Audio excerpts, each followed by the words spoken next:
We're incredibly grateful for your support. Before we begin today's tale, tell us, which city or country are you joining us from? We love connecting with our global audience. Now, let's dive into today's story. Chapter 1, Long Hours. Dr. Samuel Hurley gripped the operating room table, his knuckles white as he fought to save yet another gunshot victim in Boston General's emergency department. At 45, these overnight trauma surgeries had become as routine as breathing, but they extracted their pound of flesh with each passing year. BP dropping, Doctor. Nurse Pamela Mahoney's steady voice cut through the metallic smell of blood and antiseptic. Her eyes met his over her surgical mask, conveying the urgency they both felt.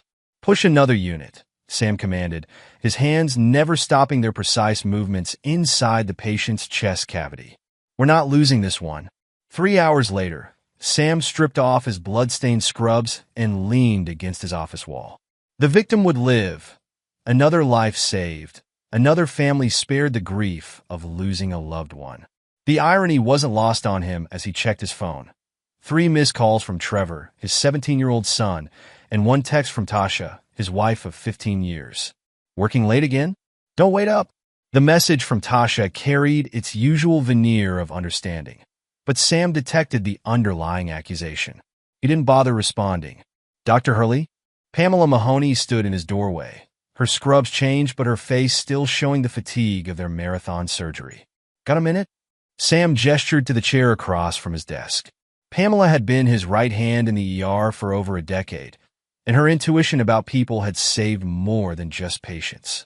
You've been pulling double shifts 3 times this week, she began, her tone careful. I've seen this before, Sam. My sister Catherine. She was married to a surgeon at Mass General. The hours, the distance. It destroyed her marriage before she even realized what was happening. I appreciate the concern, Pam, but my family understands the demands of my position. Sam's tone carried a finality that would have deterred most people. Pamela leaned forward, her expression grave. Do they? Because I've seen Tasha at Maxwell's Bistro twice this week during lunch. Both times with Wayne Kennedy from the board. Sam's expression didn't change, but something dangerous flickered in his eyes. Hospital business, I'm sure. Wayne oversees our equipment contracts. Sam, Pamela hesitated, then pushed forward. The second time, they weren't discussing contracts. They were holding hands across the table, and they left together. The silence that followed was heavy with unspoken implications. Sam's jaw tightened imperceptibly, but his voice remained steady. Thank you for telling me, Pam. I'll handle it. As Pamela left his office, Sam's phone buzzed with another text. This time from Trevor. Dad, need to talk. Important. The drive home gave Sam time to process Pamela's revelation. The signs had been there. Tasha's increased business lunches, her new wardrobe, the subtle changes in her behavior. He'd ignored them, buried himself in his work instead. But Sam Hurley wasn't a man who tolerated betrayal. He found Trevor waiting in the kitchen, unusually subdued for a teenager who typically radiated restless energy.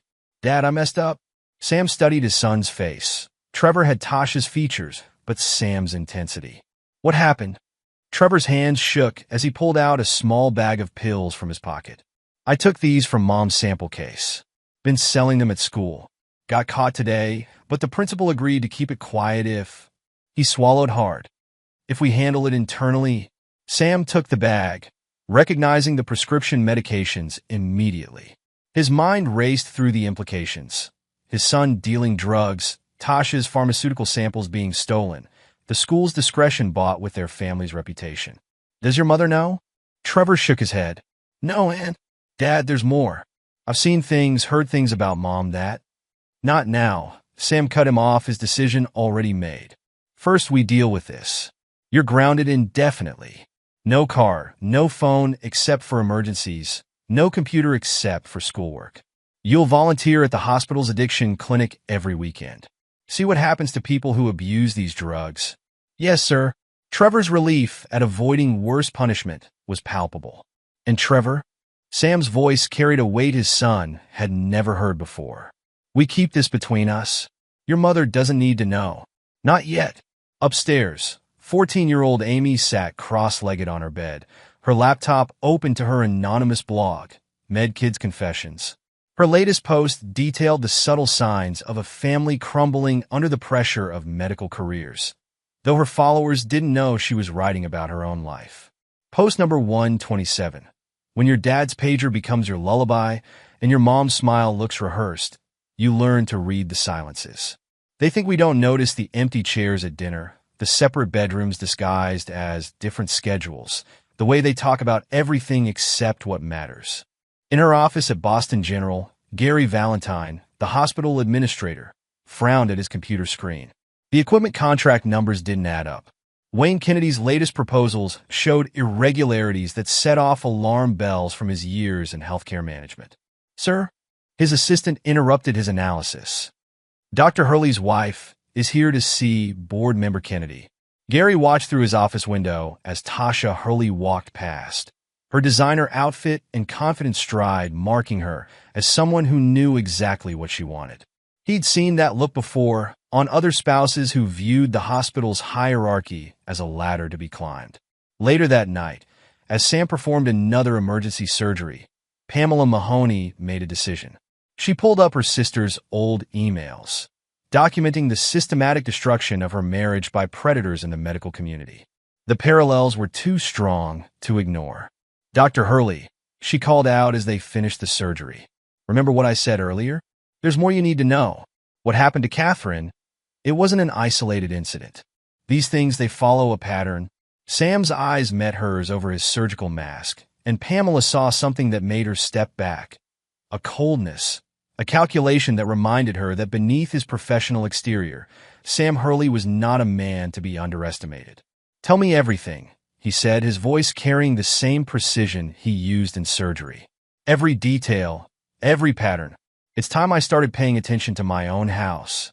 As they talked in his office, Sam's phone lit up with another text from Tasha.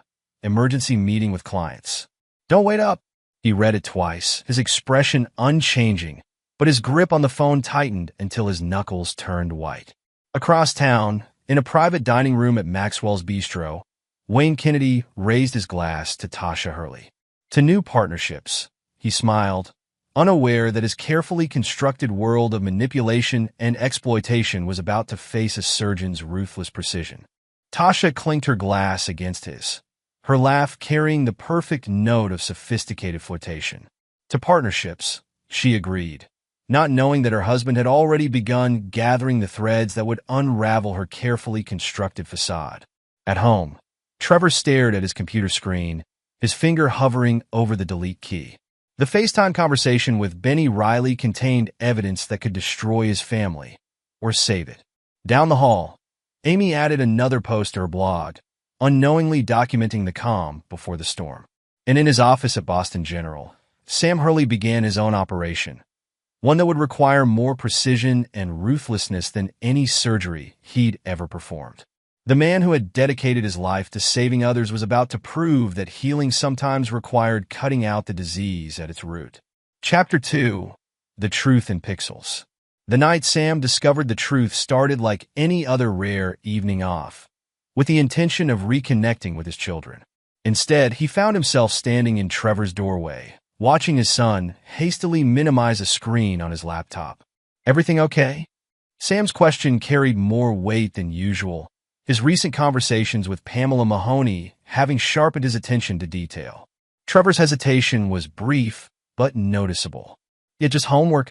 The lie sat poorly on his face, much like the forced casualness in his posture. Show me? It wasn't a request. Sam's tone carried the same authority he used in the operating room, the voice that expected and received immediate compliance.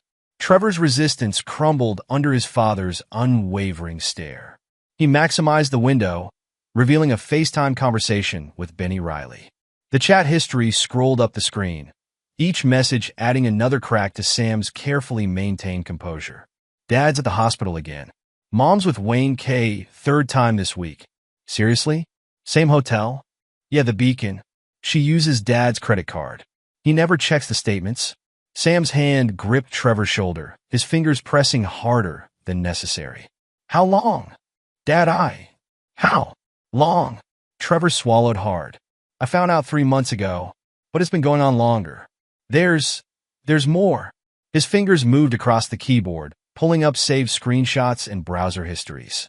The evidence was damning, not just of Tasha's infidelity, but of a larger pattern. Wayne Kennedy wasn't just having an affair with Sam's wife. He was grooming Trevor, offering him internships, mentorship, using the boy's guilt and ambition to ensure his silence. Alberto Cervantes and Ross Hooper. Sam read the names from Trevor's saved messages. Who are they? Mom's other friends? Trevor's voice cracked. They're all connected to the hospital somehow. Suppliers, administrators, board members. They help each other, cover for each other. Sam's expression remained neutral, but his eyes held a dangerous gleam. Show me everything. For the next hour, father and son pieced together a digital trail of betrayal. Trevor's browser history revealed searches for emancipation laws and offshore accounts. He'd been planning his escape, funded by blackmailing his mother's lovers. I couldn't take it anymore, Trevor admitted, his voice small. I thought if I had enough money, I could just leave, start over somewhere else. Sam's phone buzzed, a text from his old college friend, Detective Ronnie Loomis. Need to talk. It's about the Parker case. The Parker case? Trevor asked, recognizing the name. Wasn't that the doctor's wife who died in that car accident last month? Sam's jaw tightened. It wasn't an accident. Diana Parker had threatened to expose her husband's involvement in a medical supply kickback scheme. Ronnie's been investigating a series of similar incidents. The pattern emerged with horrifying clarity. Wayne Kennedy and his associates weren't just exploiting medical professionals' families. They were eliminating threats to their operation with brutal efficiency. Dad? Trevor's voice shook. What are you going to do? Sam stood, his decision already made. First, I'm going to make a call. Then, we're going to have a family meeting. It's time to clean house. In his home office, Sam dialed Ronnie Loomis's number. The detective answered on the first ring. Sam, I was just about to call you again. We need to talk about your wife. You have my attention. Diana Parker wasn't the first. We've identified 6 suspicious deaths in the past 2 years, all spouses of medical professionals who were about to expose similar schemes. All ruled accidents or suicides. Sam's free hand clenched into a fist. Wayne Kennedy's name ever come up in your investigation? A pause. How did you know? Let's just say I've had an enlightening evening with my son. We need to meet. Tonight. The usual place. And Sam, watch your back. These people, they're not just criminals. They're predators who've perfected their hunting grounds. After hanging up, Sam stood in the hallway, listening to the sounds of his house. Amy's typing from her room, the soft click of keys painting a digital picture of their family's dissolution. Trevor's pacing, the weight of secrets finally shared making his footsteps heavy. His phone buzzed again. Tasha, late meeting with Wayne about new contracts. Don't wait up. Sam typed back, of course. Take your time. His fingers moved with surgical precision, each letter a carefully measured incision in what would become his most complex operation. In her room, Amy added another post to her blog. Sometimes the biggest lies in medical families aren't about missed dinners or forgotten promises. They're about the things we pretend not to see, the truths we bury under layers of silence and success. Sam read the post over her shoulder, making her jump. Dad, I didn't hear you. An interesting perspective, he said quietly. How long have you been writing about us? Amy's face paled. It's not. It's anonymous. It's good, Amy. Very observant. You notice things others miss. He paused, considering. How would you like to help me with a project? One that requires your particular talent for observation. In the master bedroom, Sam opened Tasha's laptop.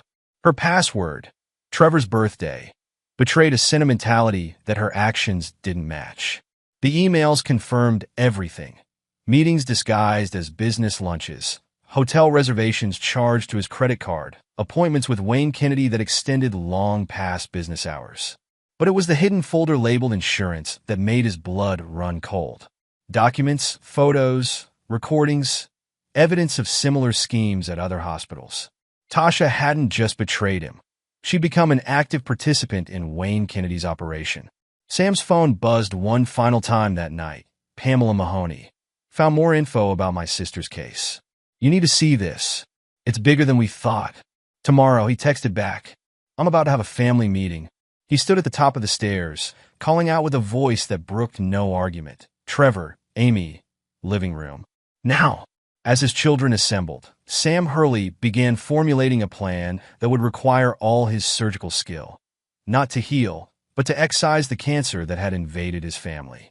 Wayne Kennedy and his associates had made a fatal mistake. They'd assumed that a man who dedicated his life to saving others would be too weak to destroy them. They were about to learn how wrong they were. Chapter 3. Digital Breadcrumbs. Luz Lewis hunched over her keyboard in Boston General's IT department, her fingers flying across the keys as she pursued a digital trail that grew more disturbing with each discovery. The clock on her screen read 2:37 a.m., the perfect time for the kind of digging she'd been doing since Dr. Hurley approached her 3 days ago. I need access to certain records, he'd said, his expression giving nothing away. Administrative files, board meeting minutes, equipment contract databases. Luz had studied him for a moment before responding. Like the ones Wayne Kennedy tried to bury last month? A flicker of interest crossed his face. You've been watching him. I've been watching all of them. Luz pulled up a secured folder on her computer. 2 years ago, my fiancé, Dr. Marcus Chun, was a surgeon at Memorial. He killed himself after getting involved in one of Kennedy's special projects. At least, that's what the official report says. Now, as she compiled the evidence she'd gathered, her phone buzzed with a text from Sam. What did you find? The answer took form as she typed. Kennedy's not just running equipment scams. The contracts are cover for something bigger. Your wife's meetings with him? They sync perfectly with large transfers from offshore accounts. Sam's response was immediate. Show me. In the hospital's security office, Ricky Delgado reviewed the surveillance footage from the past month. 20 years as a cop before becoming security chief had taught him to trust his instincts, and something about Wayne Kennedy's late-night visits had triggered every alarm bell he possessed. Chief! One of his officers called from the Monitor Bank. Dr. Hurley's here. Ricky looked up to see Sam Hurley standing in his doorway, his expression unreadable. Doctor, a bit late for a social call. I need to know what you have on Wayne Kennedy. Ricky leaned back in his chair, studying the surgeon. Interesting question from someone whose wife meets with Kennedy 3 times a week. That's exactly why I'm asking. A moment of understanding passed between the two men. Ricky reached into his desk drawer and pulled out a thick file. Been building this case for 6 months, he said, spreading photographs across his desk. Kennedy's charity foundation?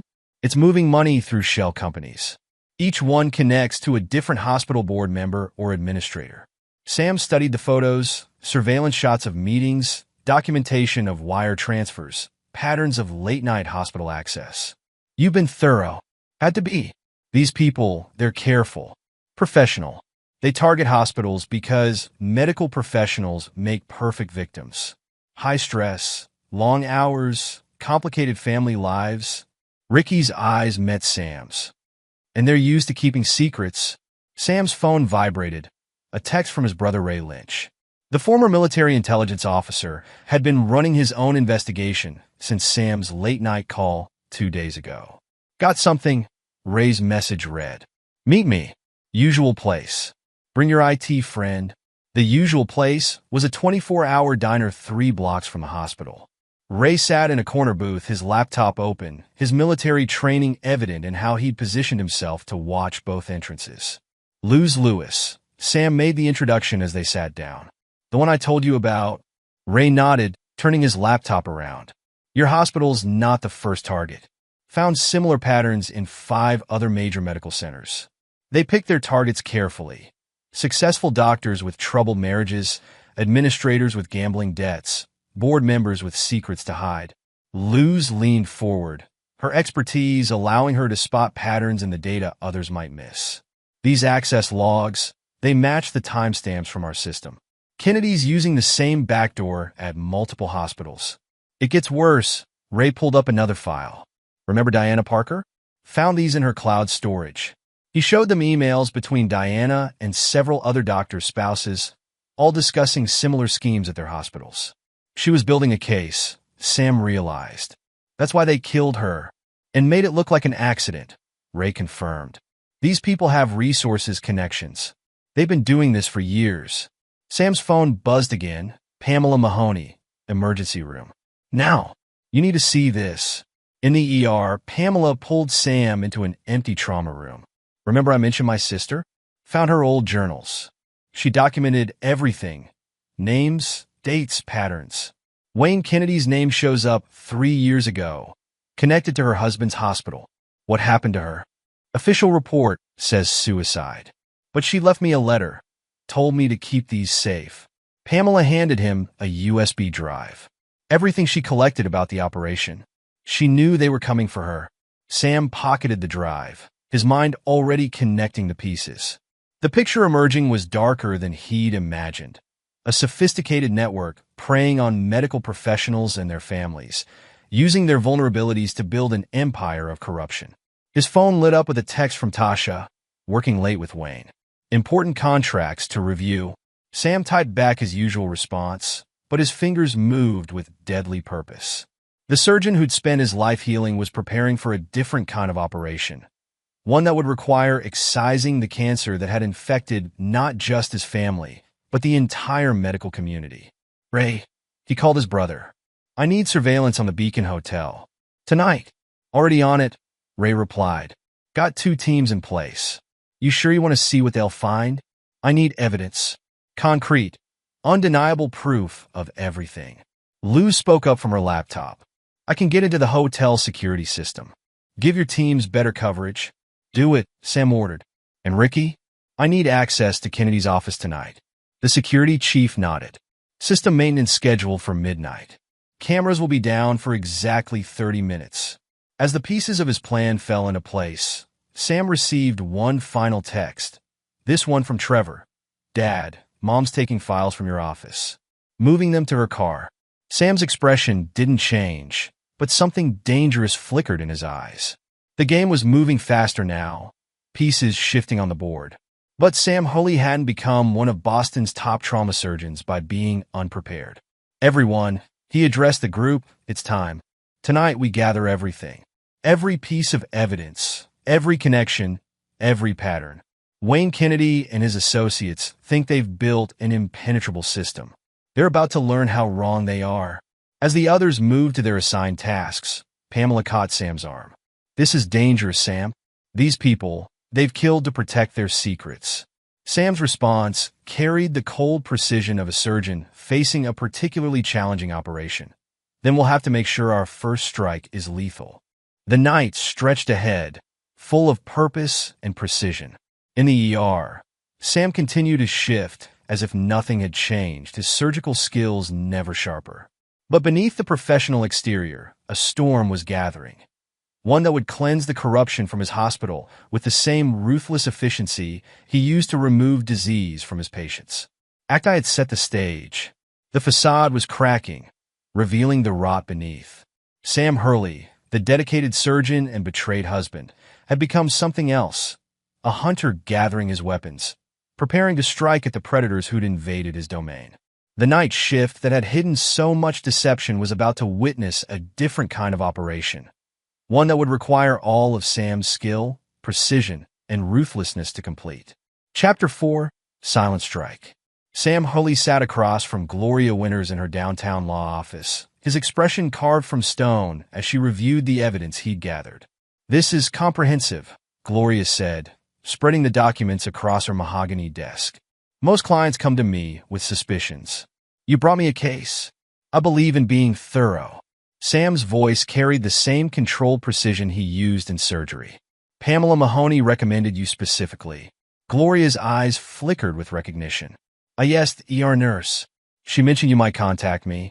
She paused, selecting her next words carefully. What she didn't mention was that your son Trevor sold prescription medications to my daughter Sarah. Sam's posture shifted imperceptibly. Is that going to be a problem? On the contrary, Gloria leaned forward. It gives me additional motivation to help dismantle this operation. My daughter wasn't just buying pills. She was being groomed as their next target. Wayne Kennedy's organization doesn't just destroy marriages. They create generational damage. Sam's phone buzzed. A text from Wano O'Connor, the realtor he'd contacted about listing the house. My brother Les needs to meet you. He has information about similar cases. Gloria, Sam's voice cut through her review of the documents. What do you know about Les Beard? The private investigator? Gloria's expression sharpened. He specializes in medical profession cases. His father was a surgeon at Mass General until Wayne Kennedy's group destroyed him. Les has been building cases against them ever since.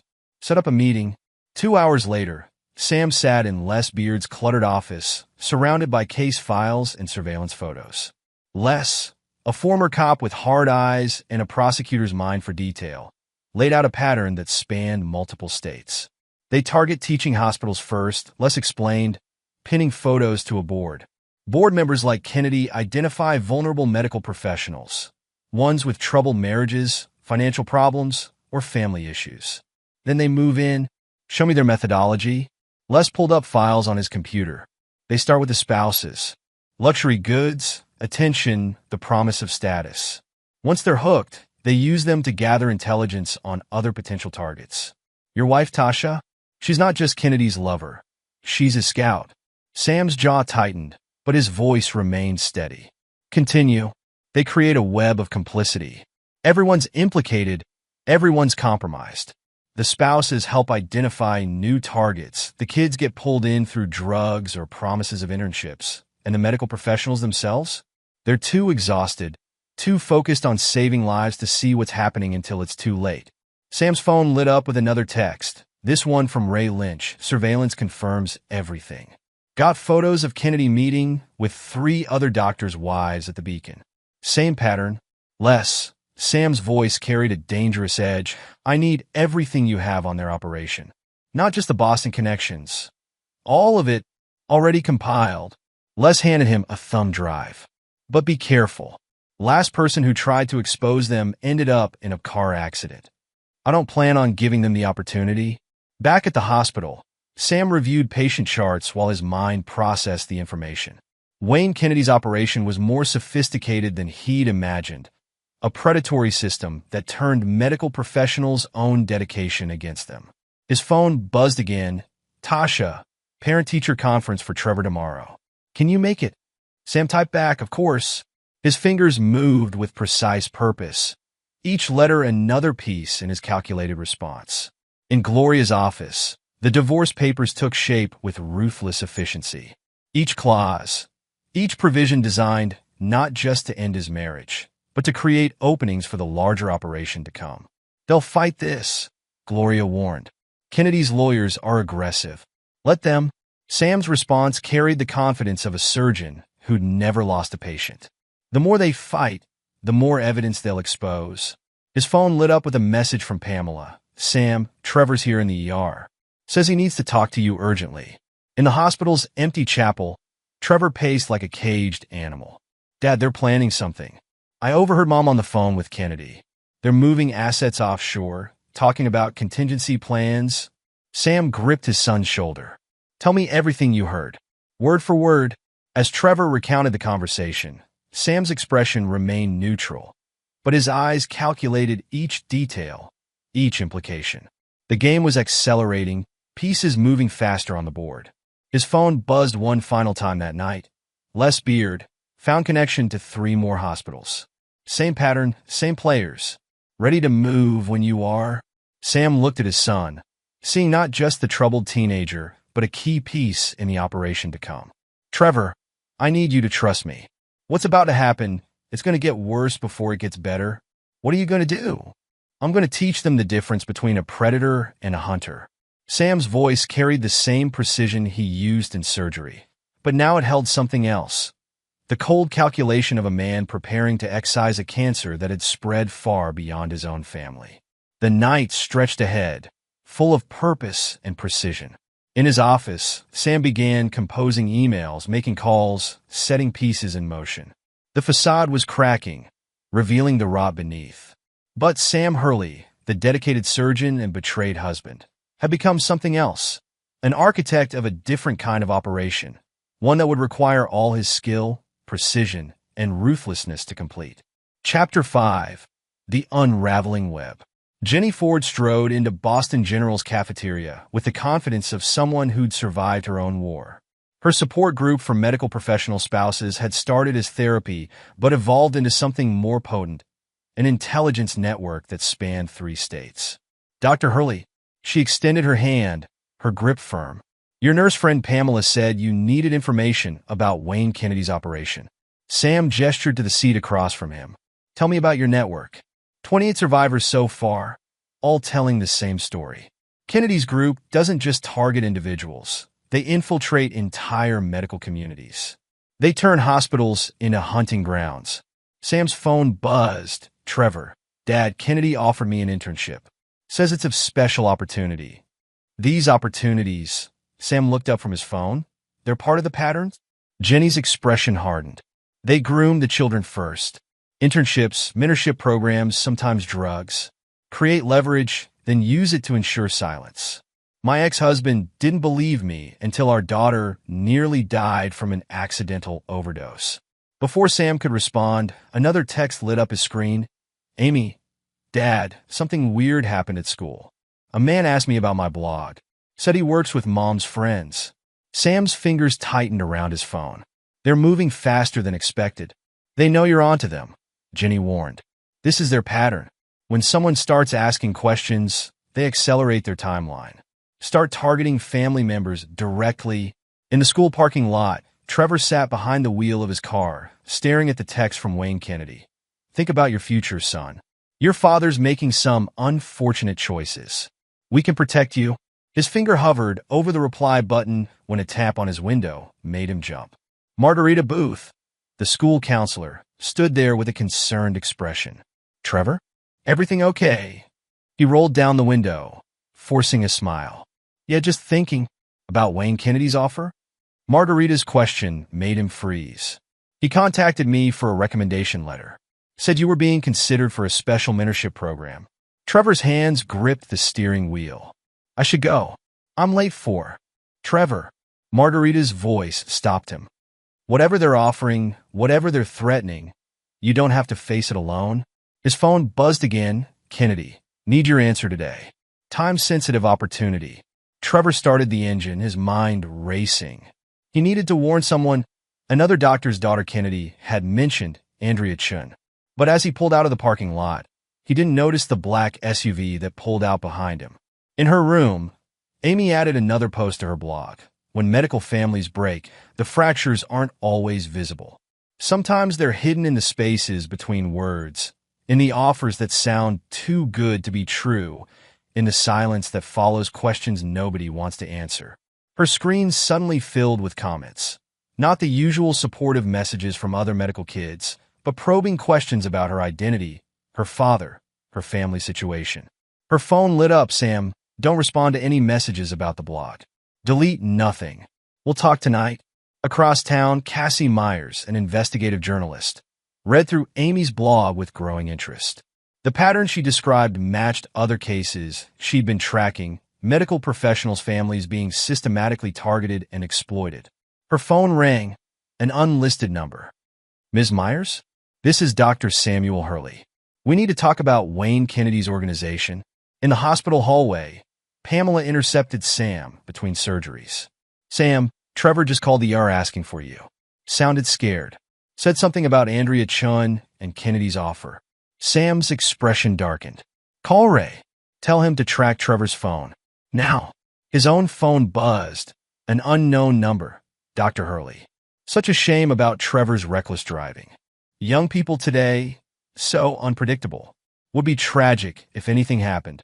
Perhaps we should discuss your recent inquiries? Sam's response was immediate.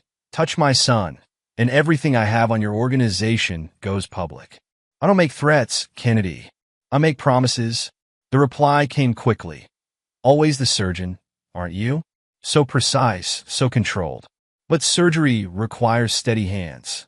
Hard to operate when your hands are shaking with worry about your children. Before Sam could respond, another text came through. This one from Ray. Got a location on Trevor. He's headed toward the Chin residence. And he's being followed. Sam's fingers moved across his phone with deadly purpose, setting multiple pieces in motion. First, a text to Ricky Delgado. Need immediate surveillance on Andrea Chin's house. Then to Les Beard. Kennedy made his move. Time to activate the contingency plan.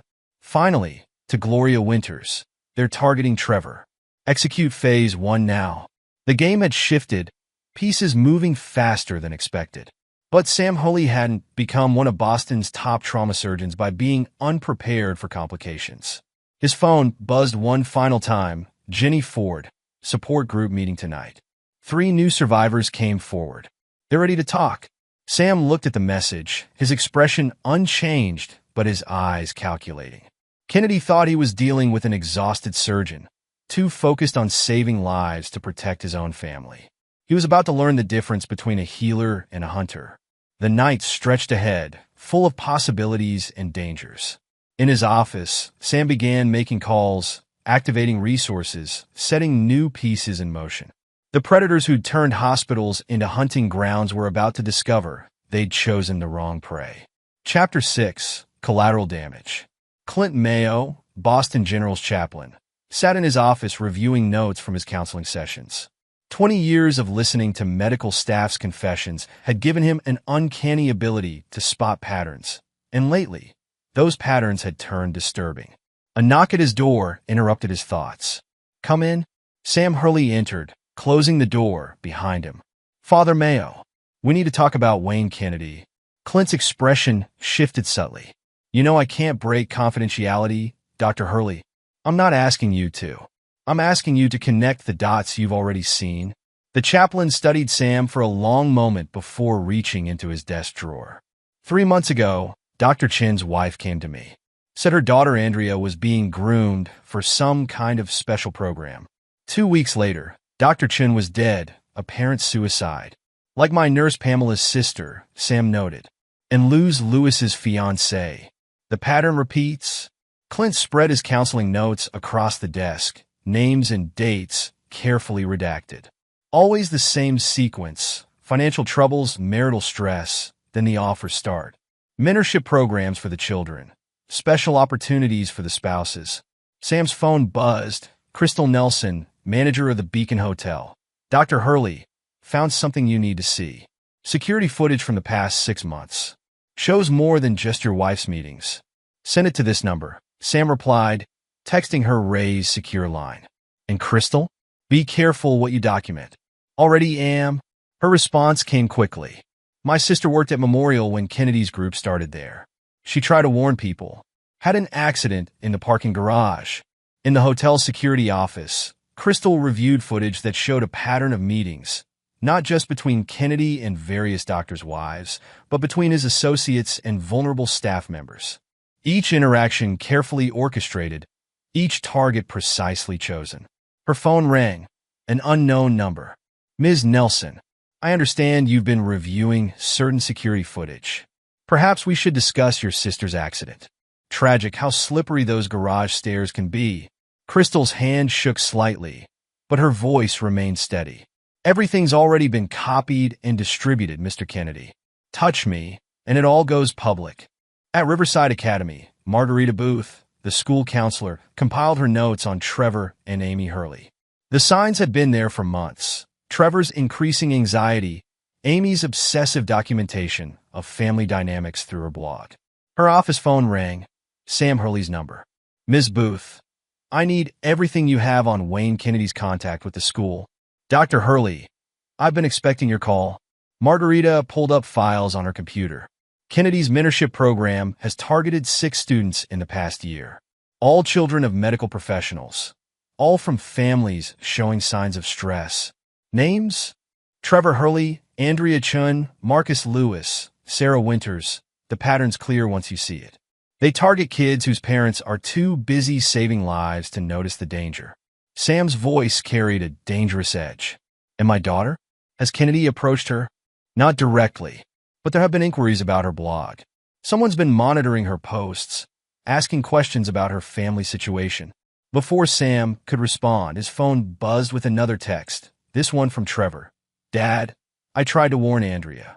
They followed me. Car won't start. I think they did something." Sam's response was immediate. Location. "Now. Old Factory District. Near the river." "Dad, I see their car." The call disconnected.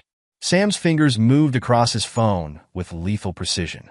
First, a text array. Trevor's in trouble. Old Factory District. Need immediate extraction. Then to Ricky Delgado. Kennedy's people have my son. Time to move. Finally, to Gloria Winters. Execute everything. Now, in her office, Gloria began making calls, setting legal machinery in motion that would cut through Kennedy's defenses like a scalpel through tissue. Sam's phone lit up again. Jenny Ford. Support group members spotted Kennedy's car heading toward the river. Multiple vehicles.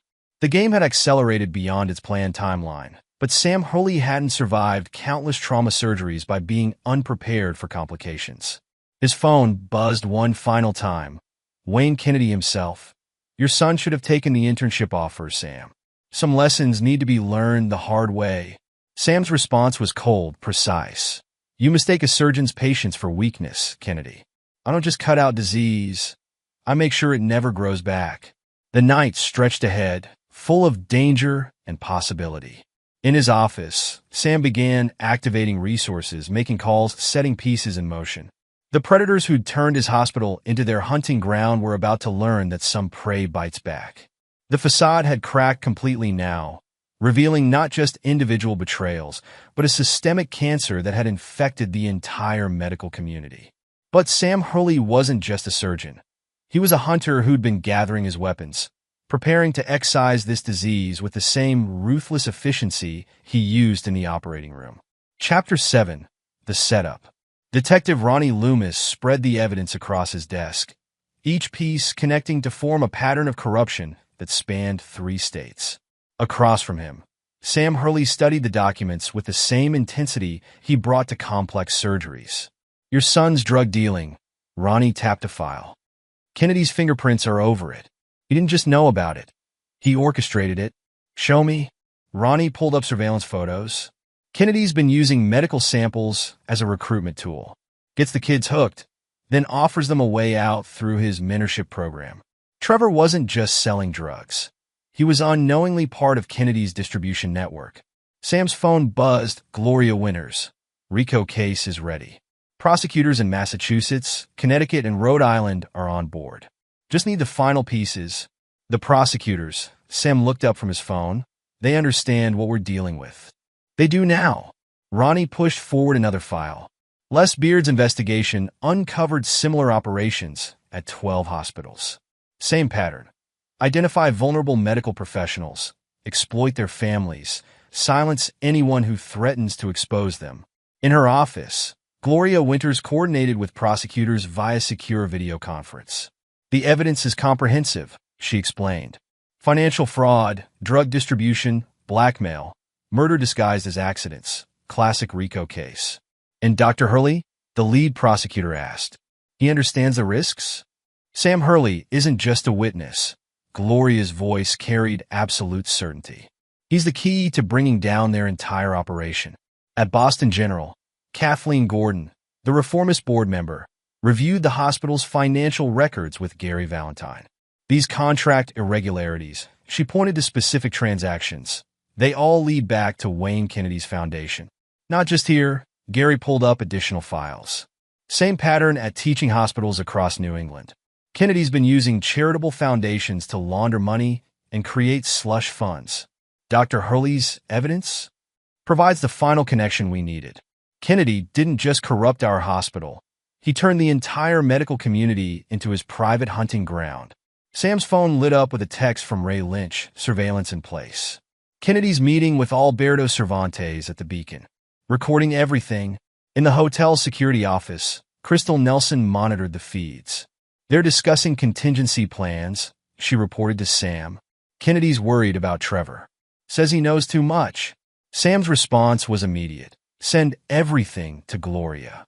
Time to accelerate the timeline. Back in his office, Sam received another text, this one from Pamela. Trevor's asking about Andrea Chin again. Says Kennedy threatened her family. Sam's fingers moved across his phone, setting multiple pieces in motion. First, to Detective Loomis. Execute the warrant now. Hit all their properties simultaneously. Then to Gloria. File everything. All cases, all jurisdictions. Don't give them time to react. Finally, To Ray, activate all surveillance. I want everything they say, everything they do, recorded and documented. His phone rang. Les Beard. Sam, my sources confirm Kennedy's moving money offshore. He's preparing to run. Let him try. Sam's voice carried the cold precision of a man who'd planned for contingency. The net's already in place. In her office, Kathleen Gordon made the call that would start the avalanche. Yes, this is Gordon. Call an emergency board meeting. Now. And have security ready to escort Wayne Kennedy from the premises. Sam's phone buzzed one final time. Tasha, we need to talk. About Trevor, about everything. His response was brutally precise. No, Tasha. We don't talk anymore. We conclude. The night stretched ahead, each piece of Sam's plan moving into position. The predators who'd turned his hospital into their hunting ground were about to discover that some prey strikes back. Chapter 8. The Fall. Tasha Duke Hurley stood in front of her former home, key card rejected by the newly changed locks. Her perfectly manicured nails clicked against her phone as she dialed Wayne Kennedy's number for the third time. Wayne, things are happening. Sam's done something. I can't get into the house, my credit cards are frozen, and Trevor won't answer my calls. Calm down. Kennedy's voice carried practiced authority. Go to the beacon. I'll handle this. Inside the house, Sam watched through security cameras Ray had installed. His phone buzzed. Detective Loomis. RICO warrants executed. Teams are moving on Kennedy's properties now. In the Beacon's presidential suite, Wayne Kennedy paced as reports flooded in. His phone rang. Alberto Cervantes. They're seizing everything, Wayne. Boston PD just raided my office. They know about the offshore accounts. Shut up, Kennedy hissed. Nothing over the phone. Meet me at... A knock at his door interrupted him. Crystal Nelson stood there, flanked by federal agents. Mr. Kennedy? These officers have some questions about certain security footage. Across town, Trevor sat in a secure location with Ray Lynch, watching the operation unfold through surveillance feeds. His phone lit up with texts from Kennedy's associates, threats, bribes, desperate attempts to maintain control. They're scared, Ray observed, his military training reading the patterns. Scared people make mistakes. Trevor's fingers gripped his phone as another message came through. This one from Andrea Chun. OMG, Trevor. FBI just took my dad's laptop. What's happening? Before he could respond, Sam's contact appeared on his screen. Stay quiet. Let them panic. Everything's recorded. In Gloria Winter's office, prosecutors from 3 states coordinated their attacks via secure video conference. Kennedy's Foundation transactions. One highlighted specific documents. They match exactly with the timeline of suspicious deaths in the medical community. And the RICO charges? Rock solid. Dr. Hurley's evidence, combined with Les Beard's investigation and the support group testimonies. It's comprehensive. They're finished. Sam's phone buzzed. Jenny Ford. Support group members are coming forward. 32 victims so far, all willing to testify. In the hospital boardroom, Kathleen Gordon faced Wayne Kennedy across the polished table. Your resignation, effective immediately. In cooperation with all investigations. You can't do this. Kennedy's practice smoothness cracked. I built this hospital supply chain. I have friends on the board. Had friends, Kathleen corrected, sliding documents forward. Your friends are cooperating with federal prosecutors as we speak. Sam's phone lit up. Ray Lynch. Kennedy's making moves. Trying to access offshore accounts? Let him, Sam replied. The accounts are already frozen. Let him struggle. In the hotel lobby, Tasha found herself surrounded by federal agents as she approached the elevator to Kennedy's suite. Mrs. Hurley? We need to discuss your role in certain financial transactions. Her phone buzzed. Wayne Kennedy's last message, don't say a word. My lawyers will handle everything. But as she watched Kennedy being led out in handcuffs, reality crashed through her carefully constructed facade. Her phone lit up again. Sam, choose carefully, Tasha. Last chance to get ahead of this. In his office, Sam watched multiple screens showing the simultaneous raids. His phone rang. Detective Loomis, it's done, Sam. Kennedy's entire network is rolled up. But there's something else. Found records of conversations about Diana Parker's death. They didn't just kill her. They made examples of anyone who threatened them. Send everything to Gloria. Sam commanded. Add murder charges to the RICO case. His phone buzzed again. Amy, Dad, Cassie Myers wants to publish my blog posts as part of her expose. She says it shows the pattern from the children's perspective. Your choice, Sam replied. But remember, once it's public, there's no going back. In the federal building downtown, Tasha sat across from prosecutors, her designer outfit contrasting with the stark interrogation room. Wayne Kennedy recorded everything. She revealed, desperation cracking her voice. Said it was insurance. He was going to use me as a scapegoat if anything went wrong. Sam's phone lit up with Gloria's message. Tasha's talking. Everything, the recruitment pattern, the blackmail, the offshore accounts. She's desperate to make a deal. His response was cold. Let her talk. Add her testimony to the evidence. But no deals. The night stretched ahead, years of careful planning culminating in a synchronized strike that cut through the predatory network like a surgeon's blade. In his office, Sam watched the pieces fall, each revelation adding to the weight of evidence that would bury Wayne Kennedy and his associates. His phone buzzed one final time. Pamela Mahoney. Sam, it's over. They're all in custody. Your family is safe. But Sam Hurley knew better. Safety wasn't just about removing threats. It was about ensuring they could never return. His revenge wasn't just about punishment. It was about systematic destruction of a predatory network that had infected the medical community for too long. Chapter 9. Aftermath and Healing. 6 months later, Trevor stood at a podium in Boston General's auditorium, addressing a room full of medical professionals and their families. I thought I was alone. His voice carried strength where fear used to live. We all did. That's how they operated. Isolating us, making us think we had nowhere to turn. In the audience, Sam watched his son with quiet pride. The rehabilitation program had done more than clean Trevor's system of Kennedy's drugs. It had given him purpose, turning his experience into a weapon against future predators. His phone buzzed. Jenny Ford. Support groups now officially registered as an advocacy organization. Board wants you as medical advisor.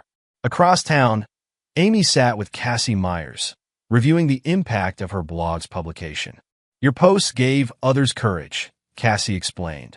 We've received hundreds of messages from medical professionals' children sharing similar stories. And the funding? Amy asked, her teenager's face serious with purpose. Wayne Kennedy's seized assets are being used to establish support programs nationwide. Your network will help others recognize the warning signs before it's too late. In the hospital's administrative offices, Pamela Mahoney met with fellow nurses, establishing new protocols for identifying and preventing exploitation. We watch for the patterns now, she explained. The late-night meetings, the sudden lifestyle changes, the children showing signs of stress. Her phone lit up. Sam. Board approved the new security measures.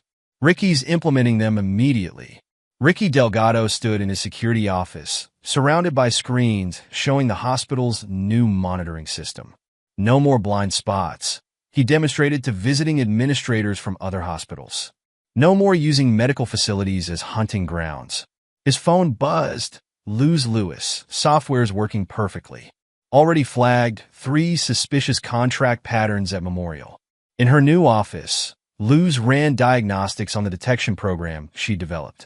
Lines of code scrolled across her screen, each algorithm designed to catch the patterns she'd learned from Kennedy's operation. The program identifies irregularities in real time, she explained to visiting IT specialists. Contract anomalies, unusual access patterns, suspicious financial transactions. Anything that matches known predatory behaviors. Sam's phone lit up with a message from Detective Loomis. Final sentencing today. Kennedy got life. No possibility of parole.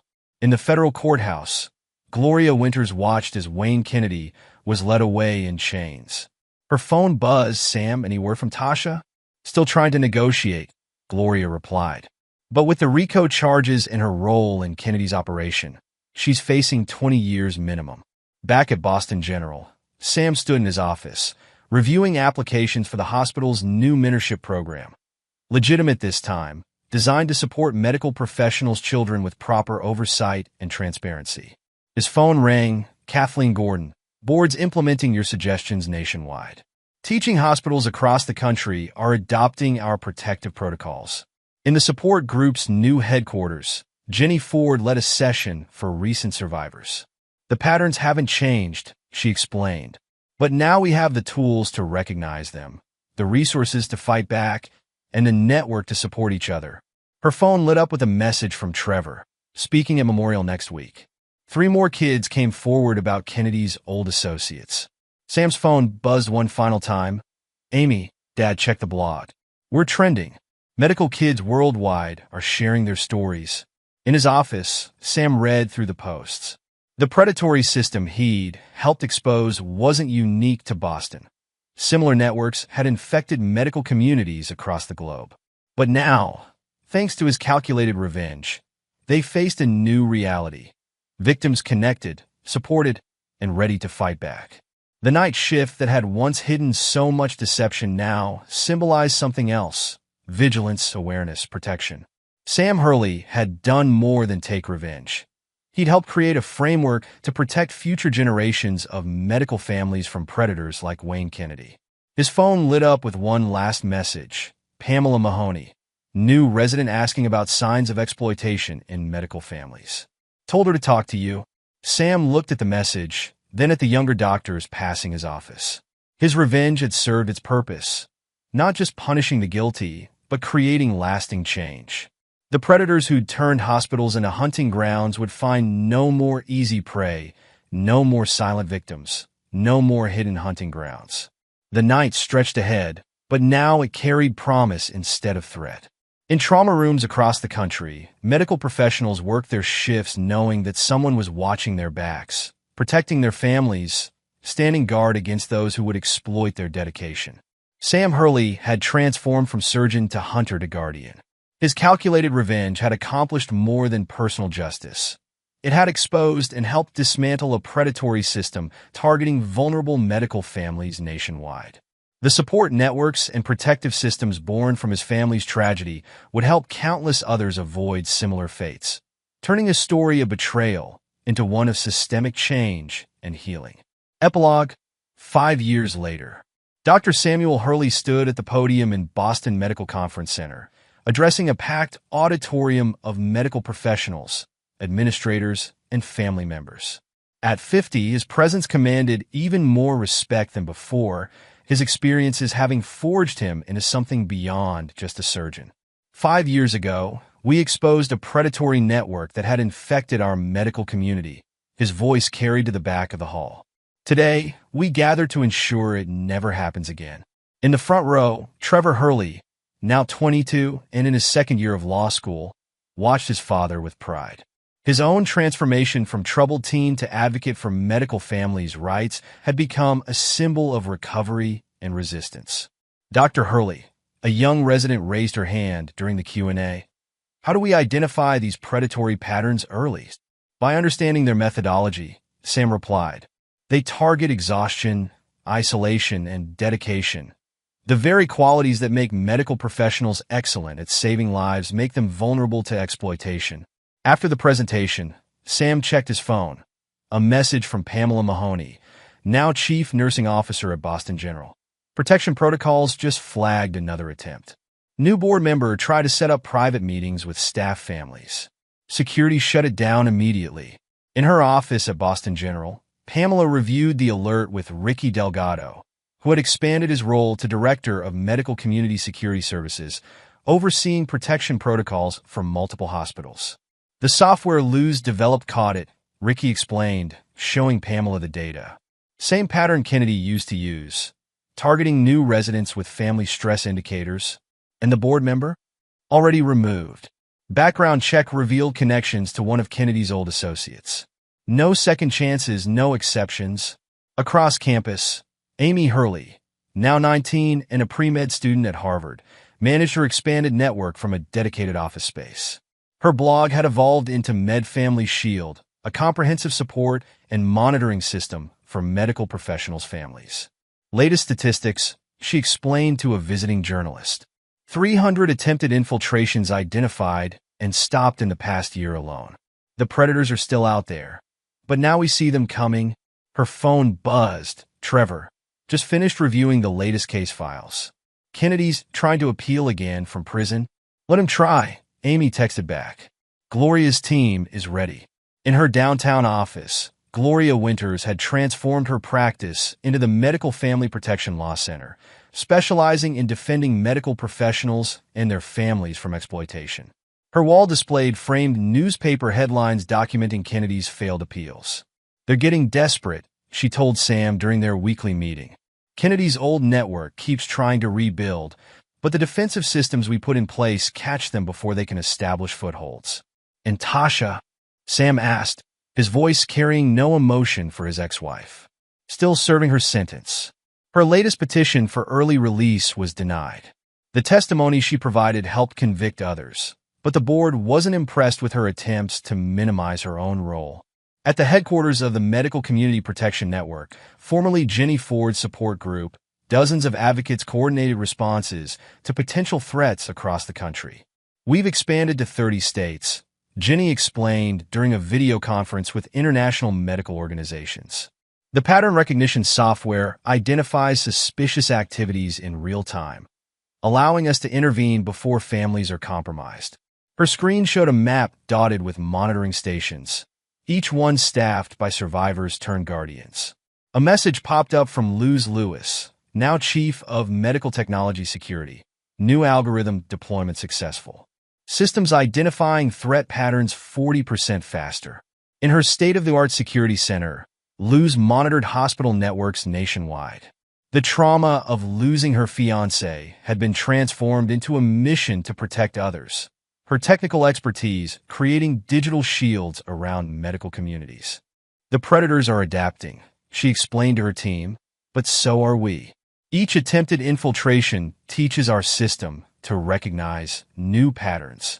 Detective Ronnie Loomis, promoted to head of a specialized unit dealing with medical community crimes, coordinated with Sam regularly. 5 years, he mused during their monthly security review, and not one successful infiltration at any protected hospital.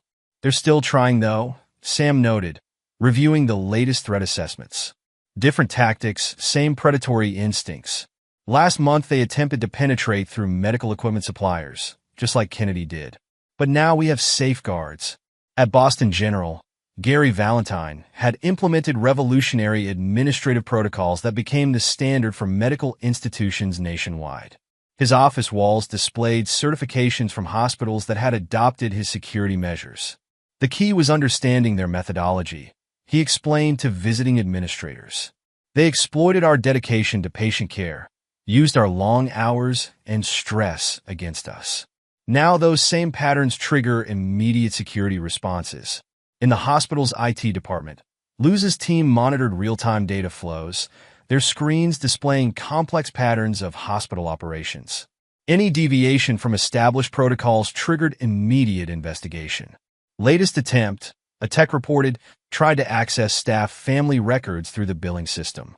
Got shut down before they cleared the first firewall.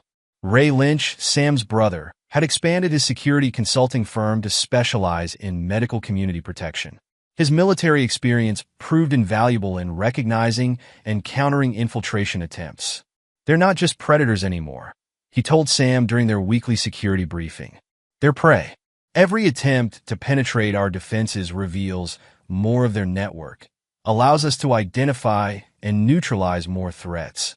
Crystal Nelson, promoted to Director of Security Operations at the Beacon Hotel Group, had implemented special protocols for medical conferences and events.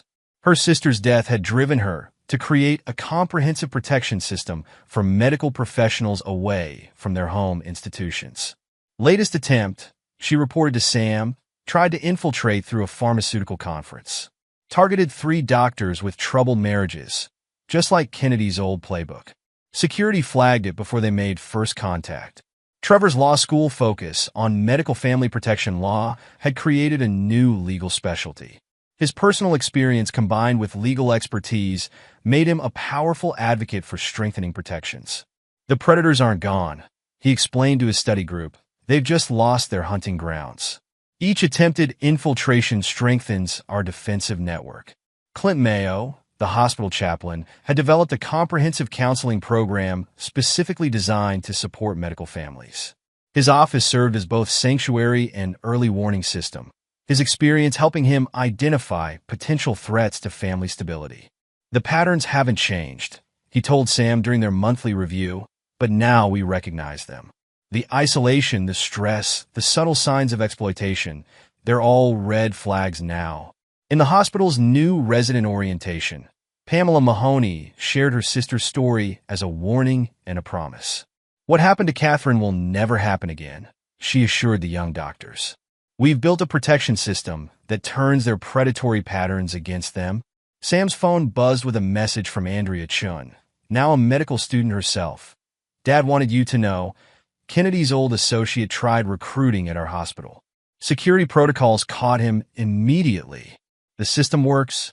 At his desk, Sam reviewed the latest statistics. 5 years, 0 successful infiltrations, hundreds of attempts stopped, dozens of predatory networks exposed and dismantled.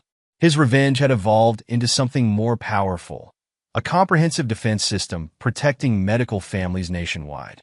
His phone lit up with another message. "Amy, Dad, check this out. MedFamily Shield just went international. 3 major European hospital systems are implementing our protection protocols." In the trauma center where it all began, Sam performed surgery with the same precision that had made him renowned, but now he operated in a different environment. The night shifts that had once hidden so much deception now showcased a new reality. Medical professionals protected by layers of security, their families shielded by systems born from his calculated revenge. Margarita Booth, still counseling at Riverside Academy, but now heading a nationwide network of school counselors trained to recognize exploitation attempts, reported regularly to the Protection Network. "The children are our best early warning system," she explained during a training session. "They see the patterns first, just like Amy did. Now we know how to listen." Les Beard's investigation firm had expanded into a national network of specialized units focused on medical community protection. His father's destruction had sparked a mission that now safeguarded thousands. "Kennedy's playbook," he told his investigators, "became our instruction manual. Everything they used to exploit, we turned into warning signs. Everything they used to hide, we transformed into red flags." In federal prison, Wayne Kennedy's influence had evaporated. His attempts to maintain control through intermediaries repeatedly failed, each one caught by the very systems his actions had inspired. Latest appeal denied, Gloria reported to Sam. His network's assets are still being liquidated to fund protection programs. Poetic justice. The Medical Community Protection Network headquarters hummed with activity, screens displaying real-time monitoring of hospitals nationwide. Jenny Ford's vision had expanded beyond support into active defense. 5 years ago, she told new advocates, "We were isolated victims. Now we're connected guardians. The predators haven't changed their nature, but we've changed the hunting grounds." Sam's revenge had transformed into a legacy of protection, his calculated destruction of Kennedy's network providing the blueprint for defending future generations of medical families. The night shifts that had hidden predators now showcased the strength of united defenders. His phone buzzed one final time, a message from Trevor. "Dad, remember when you said some prey bites back? We did more than bite back. We changed the entire ecosystem." In his office, Sam allowed himself a moment of satisfaction. The predators who'd once turned hospitals into hunting grounds now found themselves hunted, their every move anticipated, their every pattern recognized. His ability of dismantling Kennedy's network had created something unprecedented, a medical community that was no longer prey but protector, no longer vulnerable but vigilant. The night stretched ahead, but now it carried promise instead of threat. In trauma rooms across the country, medical professionals worked their shifts knowing they were protected, their families shielded, their dedication guarded by systems born from one man's relentless pursuit of justice. Sam Hurley had transformed from surgeon to hunter to architect of a new reality. His calculated revenge had accomplished more than personal justice. It had created a lasting legacy of protection, turning a story of betrayal into a blueprint for systematic defense against those who would prey on healers and their families. As he prepared for another surgery, Sam knew that his greatest operation had been the one that transformed the entire medical community from hunting ground to fortress, from vulnerable to vigilant, from prey to protector. The night shifts that had once hidden so much deception now showcase something else. The power of calculated revenge transformed into lasting protection. And there you have it. Another story comes to an end. What did you think? I'd love to hear your thoughts in the comments below. If you enjoy this story, consider joining our community by subscribing. It means the world to us. For more stories like this one, check out the recommended videos on screen. And I'll see you there.